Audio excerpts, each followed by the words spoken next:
Listen similarity, problem set 1, textbook page number 26. Question 1 is about selecting the appropriate alternative out of 4. Here, figure 1.67 is having triangle ABC and triangle QRP.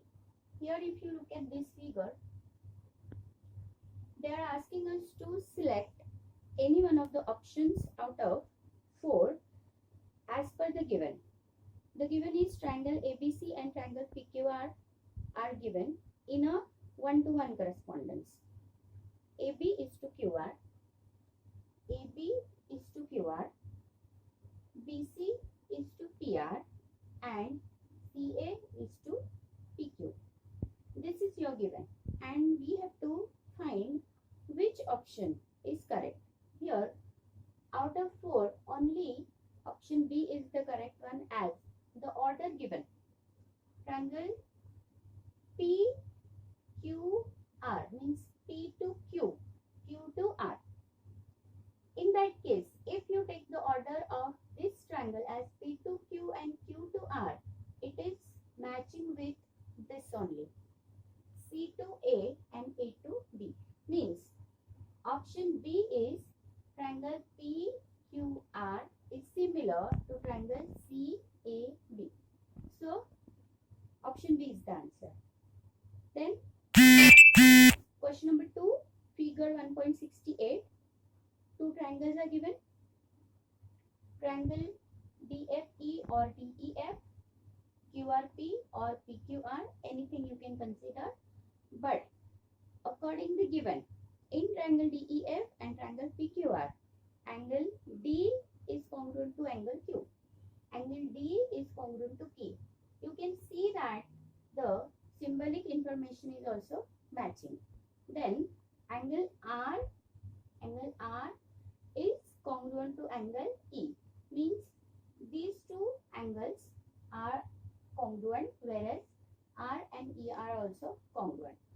If you look at these two triangles in figure 1.68, you will find that by angle test, these two triangles are similar to each other. If these two triangles are similar to each other by angle test, then option 4 means D is the only correct one, as here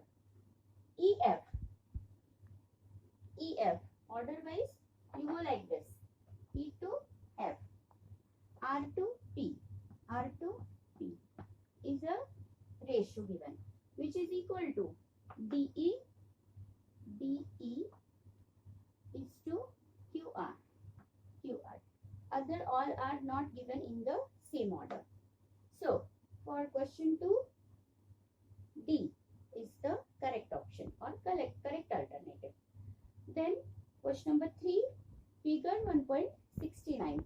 Here they have given that triangle ABC and triangle DEF are the given triangles. For them, angle B and angle E are equal, whereas angle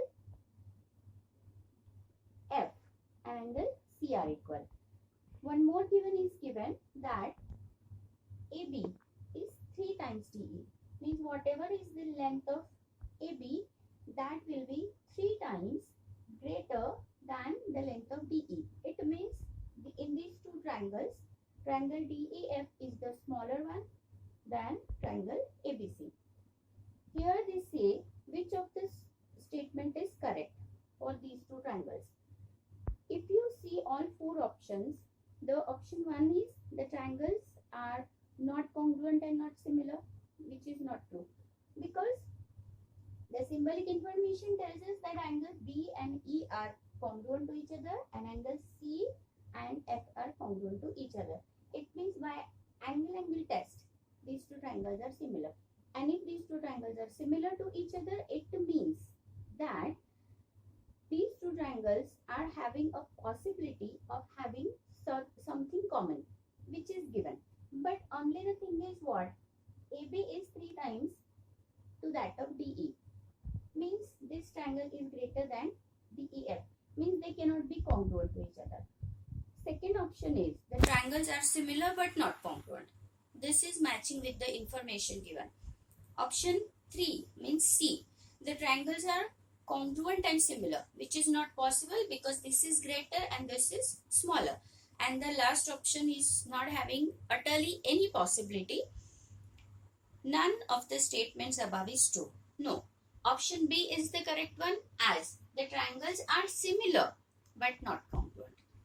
Then, question number 4, figure 1.70.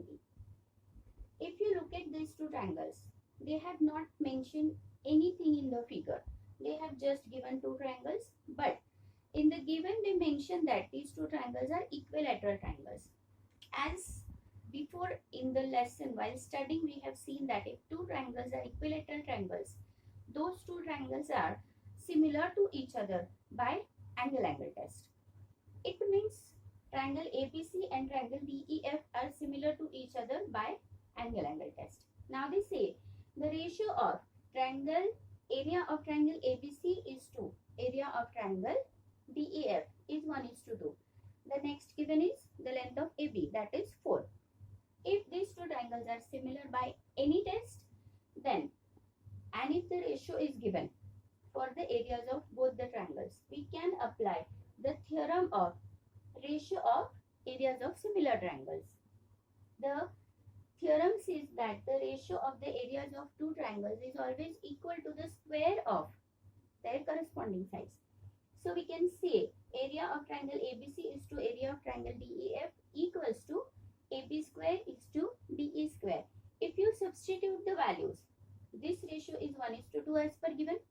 AB is 4 units. We'll have to square it. DE square will be as it is. If you solve this by factorization method, you will get the length of DE 4√2. Now question 5. Figure 1.71, textbook, page number 27. Question 5 says, in figure 1.71, segment XY is parallel to segment BC. Now, 4 options are given. They ask us to find which statement is true. If you observe all these 4 options, in option 1, AB is to AC, means these two sides, AB, main side of the main triangle, and that of the other side, AC, is to AX is to AY, AX is to AY are given. Similarly, for B, C and D, they have given one option, like AX is to XB, AX is to XB. Now they have cut AB into 2 sections, equals to AY is to YC, AC. This one here, which is not matching with the first ratio. Ratio number 3, AX is to YC, AX is to YC, means cross ratios. AY is to XB, AY is to XB. And the last, AB is to YC, AB is to YC equals to AC is to XB. These are also cross ratios. If you observe all these 4 ratios, you will find that neither of them, B, C and D, are having any connection with the figure, whereas only one can be the possible factor here, as if you compare the given XY is parallel to BC, it means triangle ABC is similar to triangle AXY, as A is the common angle and angle X is the corresponding angle to angle B, so they are congruent, and angle Y and angle C also by the corresponding angles test. It means triangle AXY and triangle ABC are similar to each other by angle-angle test of similarity. And if these two triangles are similar to each other, only option A is the correct answer.